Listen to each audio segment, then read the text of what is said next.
All right. It started. It's live now. Alright. Yes, ma'am. And let me go to my page and share it. Then I'll be ready.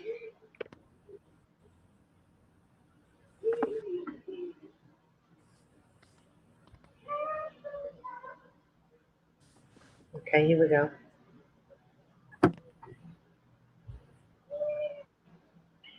How y'all doing? Um,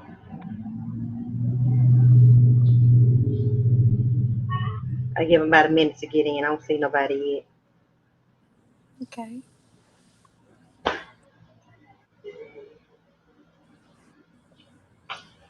But it's the self love journey with that girl Shei Atkins. Um, Giving people time. I'm gonna get started in 1 minute. We just gonna go and they can come back and watch it. Watch it later. Indeed. Come back and watch it later.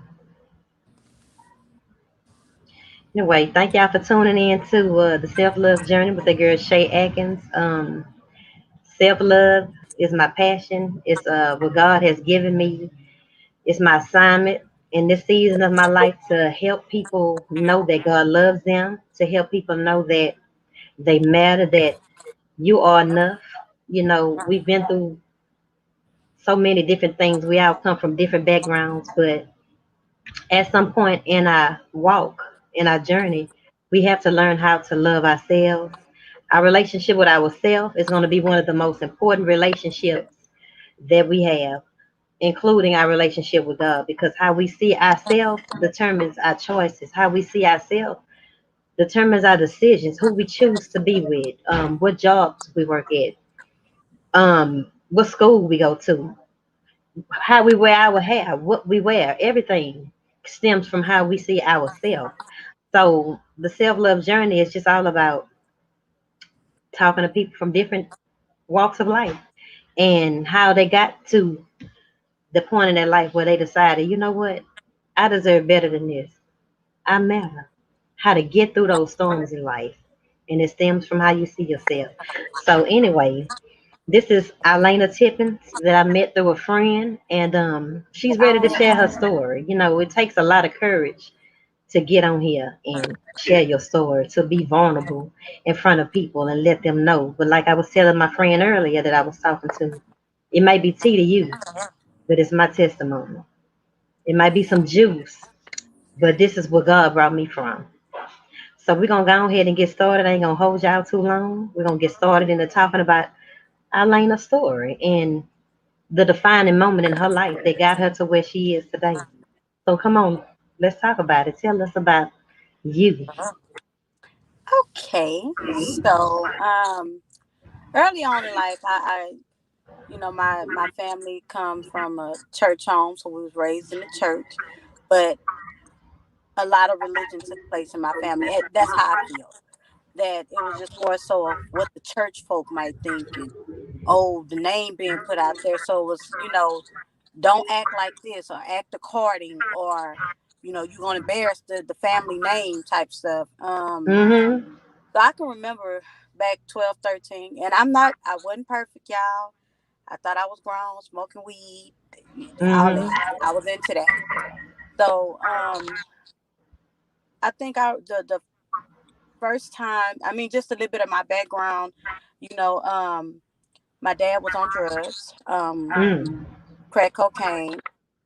My mom did the best that she could as far as, raising us, but my mom had at that time 4 girls by herself, Mm. and it was hardship, so early on, called myself grown, thinking I got it figured out. I'm smoking weed, I'm hanging out, I'm doing whatever Lena wanted to do. And I just remember the first time ever feeling hurt by my mom, like portrayed by my mom, is that my sister and my stepfather at the time, they got into it. And I never understood it because, until you experience God for yourself, you just don't Mm-hmm. understand something that people say. She was like, the Bible says husband, wife, and then children. So in my mind, oh, you choosing a man over your kids? You don't love us. You don't. So I went on the deep end. I mean, and it's not. Now I take accountability for my actions now, but at that point it was blame everybody around me for anything that I had going on, because that's just what it was. It was easier to do that than to accept accountability and look in the mirror. Um, But you so said, okay, you saying at 12 and 13, you felt like your mother was choosing a man over you, and you kind of went on the deep end, absolutely, basically. absolutely. So by 14, I was popping pills, handlebars, and you know stuff like that, and smoking weed, and it wasn't. I got pregnant at the age of 15.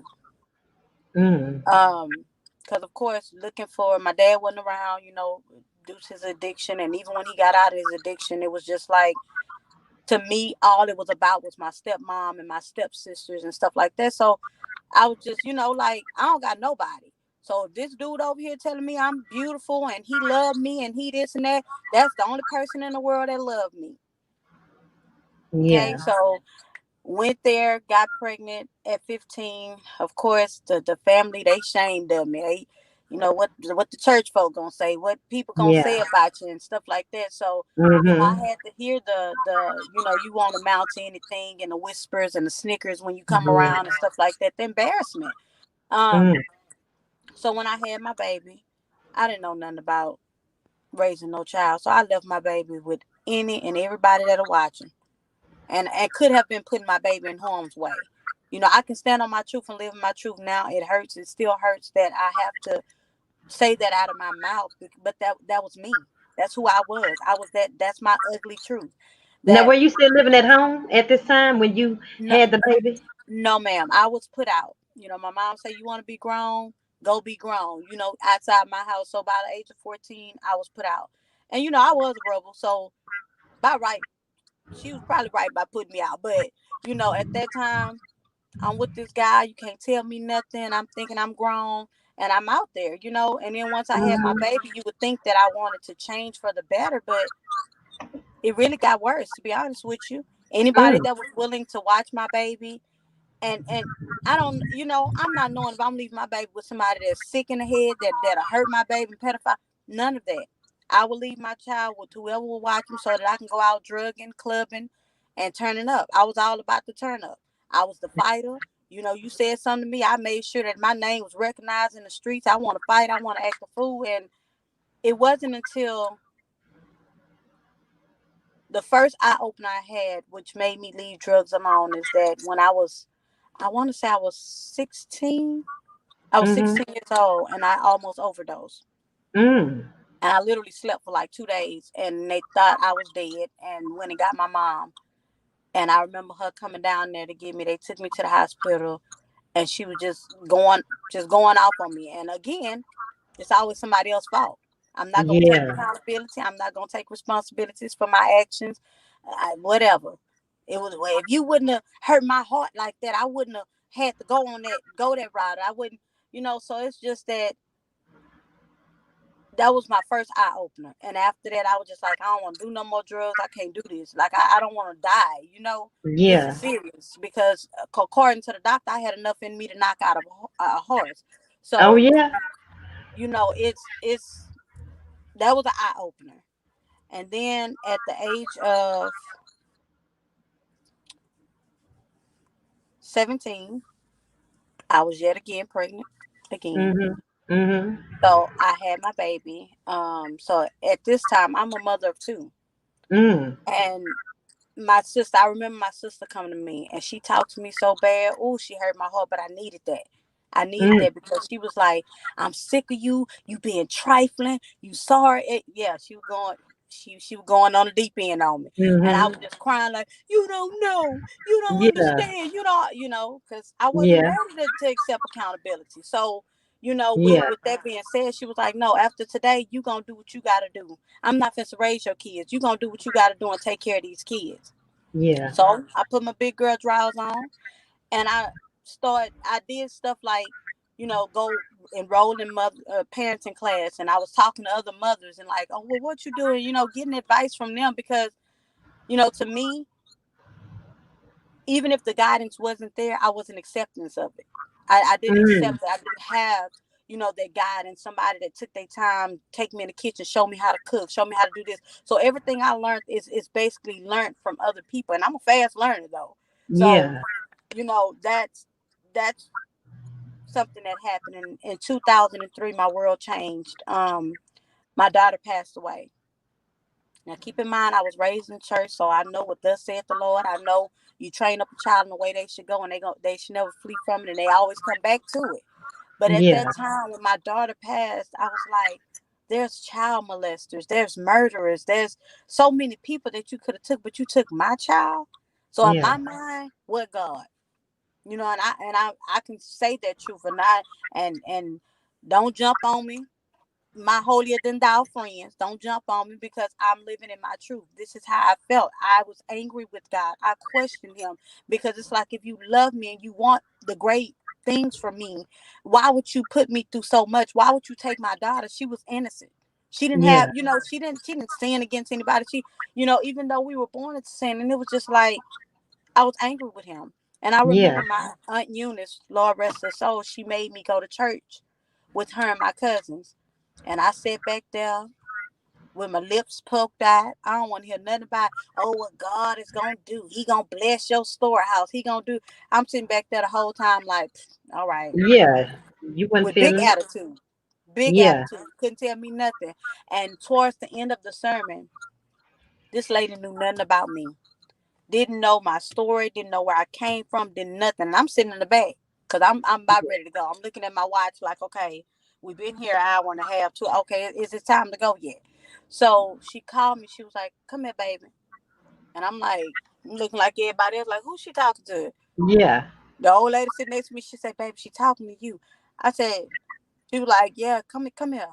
So when I made it there, she was just ministering to me, letting me know, like, "Baby, it's a dark cloud over you." And once Wow. I reached her, she was like, "But the Holy Spirit told me what he took from you, he gonna give it back." This lady touched me in my stomach. And I think for me, that was the Yeah. first time I truly experienced God because I couldn't control it. I'm Yeah. not a type of person. I don't like really crying in front of people because I feel like, people might think you're weak and stuff like Yeah. that. But I couldn't stop crying. I couldn't stop shaking. And I just was like, I was losing it. And I just Yeah. like remember just crying and folding over, and she began to minister to me and pray over me and stuff like that. And then even after the sermon, once my auntie told her, she was like, "Baby, I had no idea." She said, "But that's the way God moves." She said, "It's not gonna be overnight, but you're gonna be all right. You're gonna be Yeah. all right, and you're going to be a blessing to somebody. You just hold on." So I Yeah. said, "Okay." And I never forget, y'all, 7 years and 3 days later, I had another daughter. I'm Yeah. a mother of five, but I had another daughter, and I only have boys and one daughter now. So it's Yeah. just like, some people might say, "Oh, that ain't that's God. Yeah. That's His promise for me. That's His promise for Yeah. me." Yeah. So after that, I just said, you know what? I'm not going to try to be a holy roller and nothing else like that, but I can, tell people my story and tell them like, "Hey, I came from this. I literally came from, even though I can't lie and say, oh, I was out there prostituting. I never did any of that. But an addiction is an addiction. Yeah. And once you in that addiction, it's very hard to shake. So at some point, you have to wake up and say, look, enough is enough. I can't do that. So for Yeah. me, like after all that, even after that church, of course it didn't happen overnight. It took me years to get to this journey to say, look, I'm tired. I'm ready to love on me, and because even up to not even that long ago, and I'm still dealing with it to this day to try to get over that hump. It's like I get with a man, and I put my all into this person, giving him wife material when I'm just a girlfriend type of stuff, and Yeah. Yeah. and end up hurting in the end.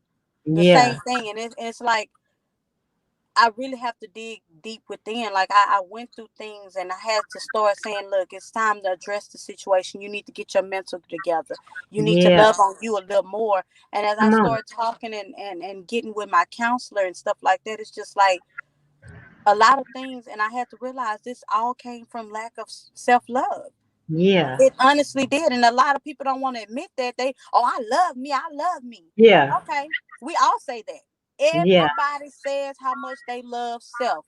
But guess Yeah. what? if you love yourself the way that you claim you love, it's a lot of things that you would not tolerate, a lot of things that you would not allow yourself to go through. And That's that's right. the journey that I'm on. I'm trying to get there. I'm trying to, push forward. And even though I slip and fall sometimes and then beat myself up about it later and be like, you know what? And you knew better. Yeah. But that's all a part of the process. And, Yeah.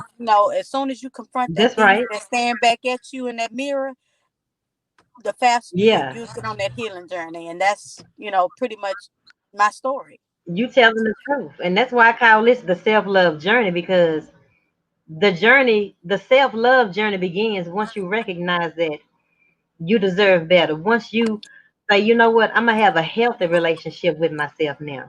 That's Awesome. when the journey begins. And you gotta learn what and what not to do. You gotta learn how to cut off toxic things and toxic people. You gotta learn how to love you. So you're gonna make some mistakes along the way, because now you're learning how to feed yourself the right things so that you can Right. make the right decisions for your life. So you telling the truth, it is a process and it is a journey. Yeah. But I'm Just proud of you. thank you. Thank you. I I'm am. proud of me too. And I know I got a long way to go. I really do. But I'm ready. I'm so ready. So what did you have to do as far as just once you recognize, you know what, I'm so loving on me more? What's some things that you start doing to love on you? Well, I started getting deeper into my ministry. My church family is phenomenal.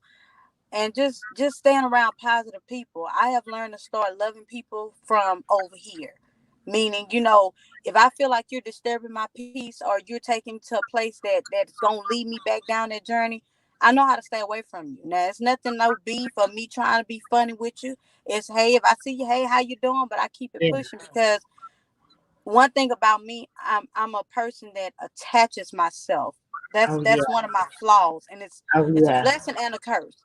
To a Yeah. point where I feel like if my friend going through, I gotta be there, I gotta do this, and I'm going through, I'm putting myself through that same thing. But then I'm over here fighting my own demons that I ain't Yeah. really strong enough to fight.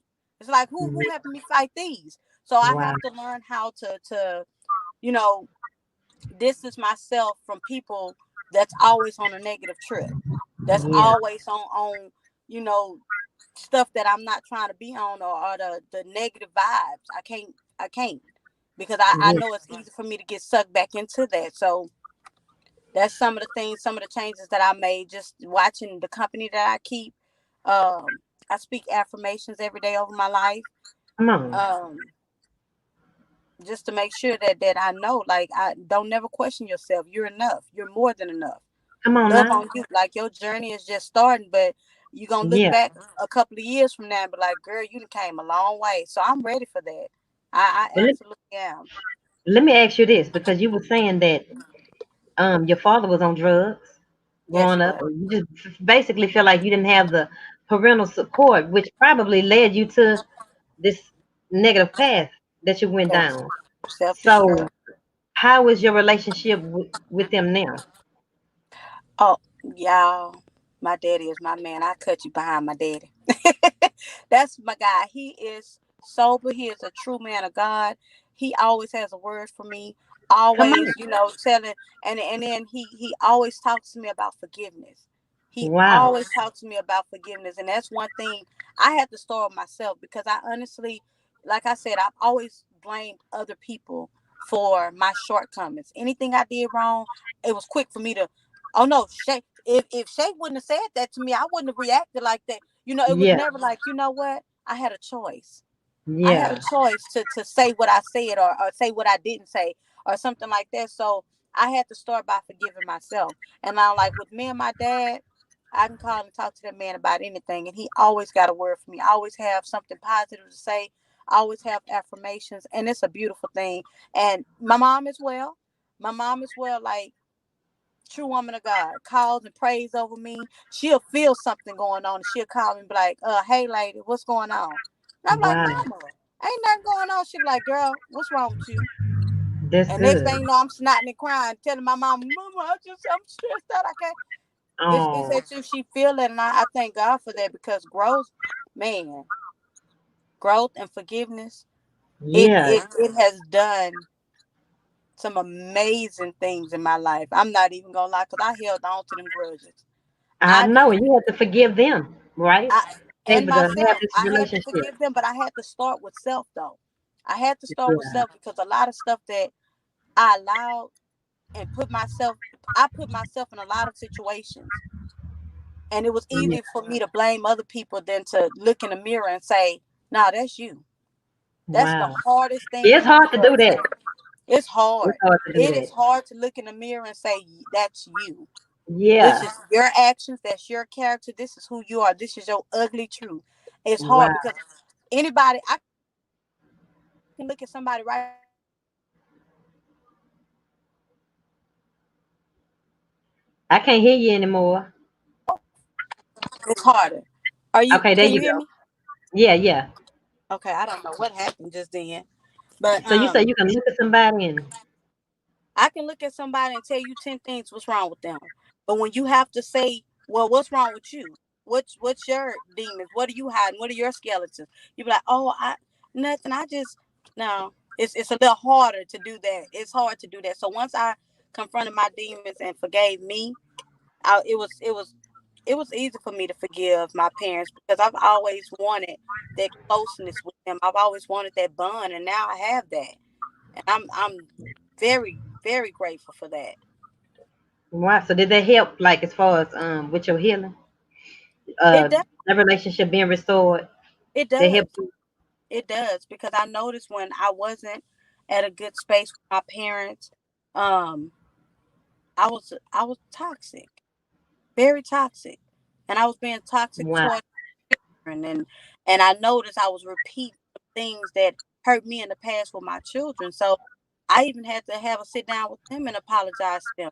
Sometimes that's what we need. We need to apologize to our children because us growing up, stay in a child's place. You was all Wow. what the adults say is always right, and you just gonna deal with it. And Yeah. sometimes it takes just but a second to listen to the child and apologize to them. So it really helped on my journey as far as opening my eyes to see how my hurt was running down on my kids. I was bleeding on my kids, and they didn't even cut me. So it yeah, it really played a very very big part in my Wow. healing. So where are you in your journey now? Your self love journey, and is it hard for you? It is. It is because it's so easy to go back to your old ways, and it's so easy for you to because that's your familiar. That's your Yeah. familiar. It's history repeating itself, and at some point you got to keep. For me, I have to constantly remind myself, you deserve better. Don't do that. Yeah. Oh, don't get sunk back into that hole. Don't do it because it's very easy for you to run back to what you're familiar with. It's easy for Yeah. you to run back to, you know, if something is toxic, and that's something I'm working on now too, and I Yeah. have to truth and tell it like it is. Yeah. I will hold on to toxic situations because I hold on to the perception that I first had of that situation or that person, Oh yeah. and I so know it, what it you're talking about. that feeling back or that this and that. Yeah. Just like I'm training myself now and really trying to stand on stop going back to toxic situations, allowing yourself to get back into toxic situations Yeah. or around toxic people because you know you're not strong enough to weed that out. If you're on a self Yeah. love journey, you have to stay away from that. Period. Yeah. You're There's right. no with it, a socializing, and then none of that. You have to cut it off. Yeah. And what I'm struggling with. That's what I've been struggling with. But I've been doing pretty good, so I'm proud of That's me. good. But, That's good. that And is I think something. self awareness is such a powerful thing. It took me having a broken marriage Mhm. and cutting up out here in these streets to look back on it and recognize that I was codependent.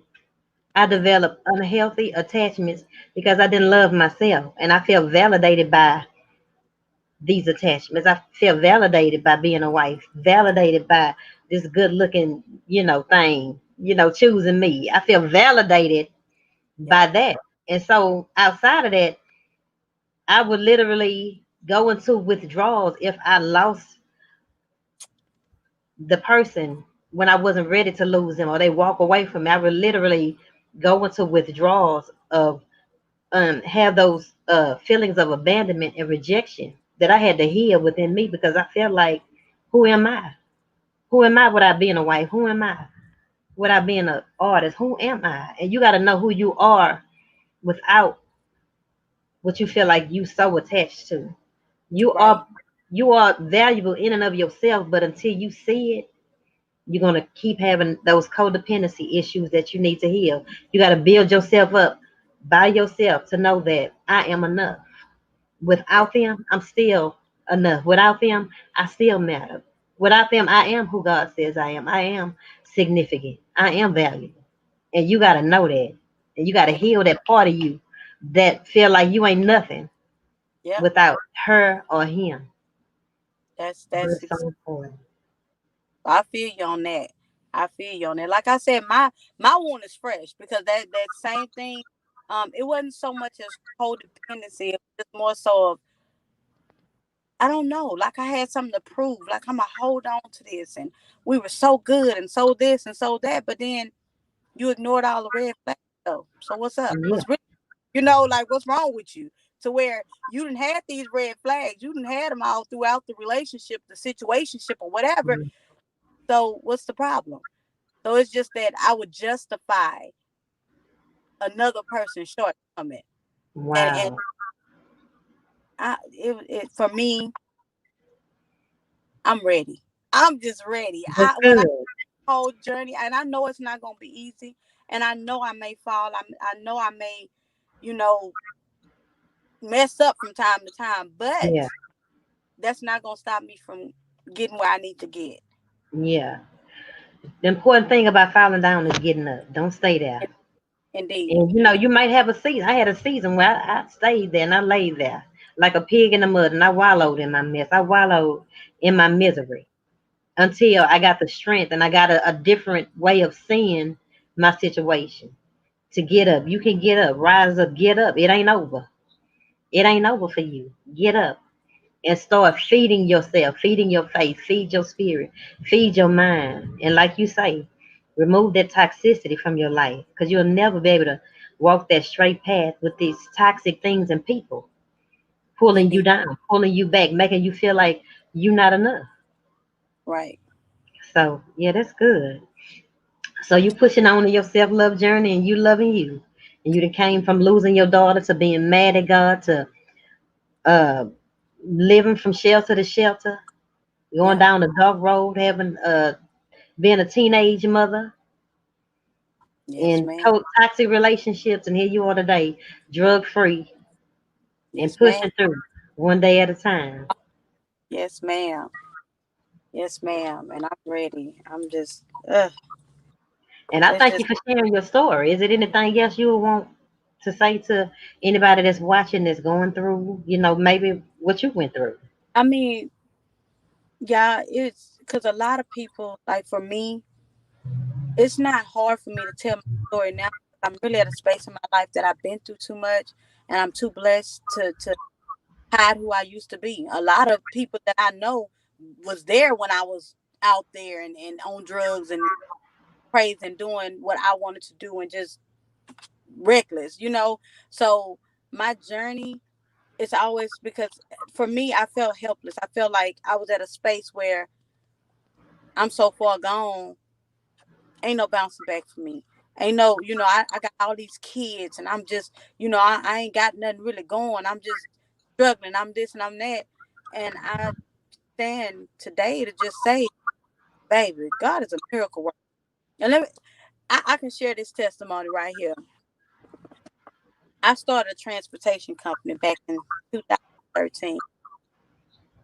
I didn't do anything with my company because I was my biggest enemy. I was my Mm, biggest naysayer, hater. You know how everybody say, "Oh, she a hater." They hate no. I was my biggest hater. wow. Everything, all the ideas I came up with, I would knock myself down. But it ain't gonna work because ain't nobody gonna do this. Or I was waiting for that validation from people, or waiting for somebody to encourage me or push me to do. And it's like, Literally. The- It was just like, what? Why are you sleeping on yourself? Like, I would understand other people hating on you, you pushing forward. It's hard.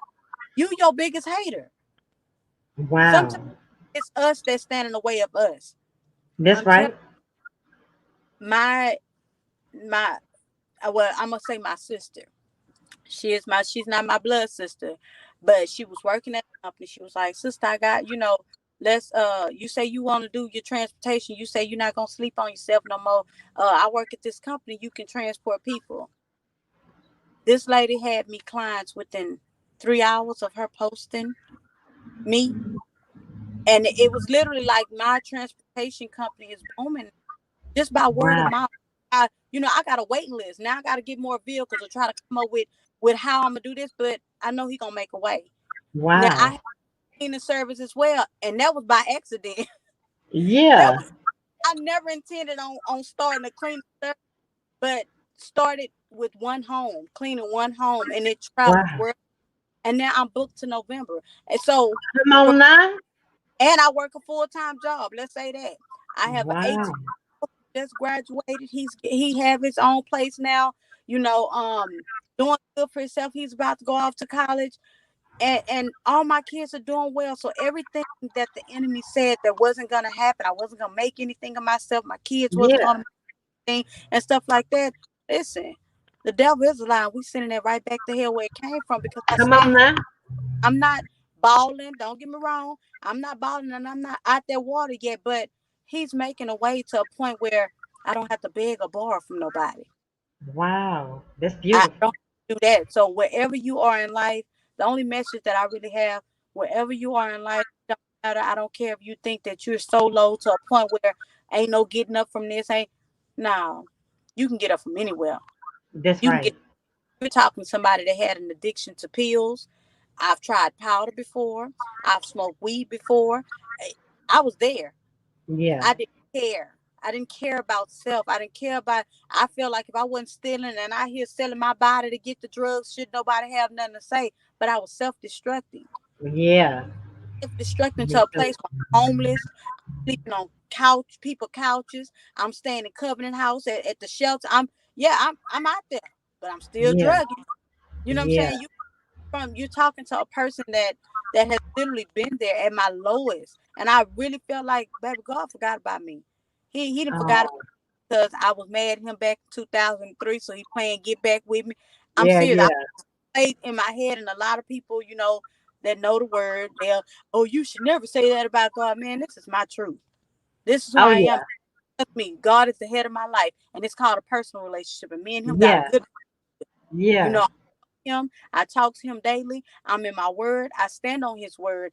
But Come it on. took a while to get to that point because I Yeah. wasn't always a person. I Yeah. was always that I'm blaming somebody for my shortcomings. Yeah. Yeah. So now I'm on a journey to where I have to look at self, reflect on self, and love on self. And I just want to encourage whoever, and y'all can get up from any situation, Yeah. anything, but you have to have the want to. You have Yeah. to, because I was stuck in that place so long. You want to know why? Because that pity party got that's Say that just one more time. that pity party. Yeah. It got to get your attention.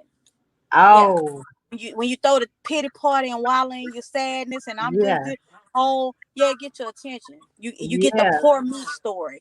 You got Yeah. to put the poor me story out there to get that attention. That ain't worth that.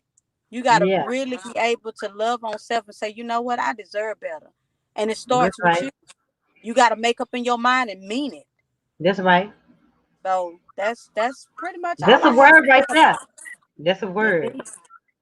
So if you're on your self love journey and you're watching this, it starts with you looking at you and saying, you know what? I got to do better. And I can have better. I got to get up from this. I can rise up from this. Life ain't over. And forgive yourself for all your mistakes and get up and keep Yep. going. It's the last, baby. Okay. But yeah, keep on going and keep on pushing. And I want to thank you for sharing your story because Thank that you. Thank blessed you for me. having me. So I know it blessed somebody that's listening. And if you're new to your self love journey and you just need the basics, I have 3 books that you can get right now. It's not a long read. It's just gonna help you, build that foundation moving forward. Loving Me, the Self Love Toolbox, and How I Overcame My Addiction to Alcohol. It's all on Amazon. Y'all go get it. It's no more than $5.99 for any of them. So Okay. y'all rise up and invest into you, invest into your mind, so that you can get where you need to be in life. And I thank y'all for watching. I thank y'all for tuning in. And until next time, we're gonna be back in a couple of weeks with the self love journey conversations with that girl Shei Atkins. Thank you, Miss Ialana. That was a beautiful testimony, a Thank beautiful you. story. Thank you so much for having me. Thank you for sharing it with us. And we'll talk to y'all for next time. Yes, God bless. ma'am.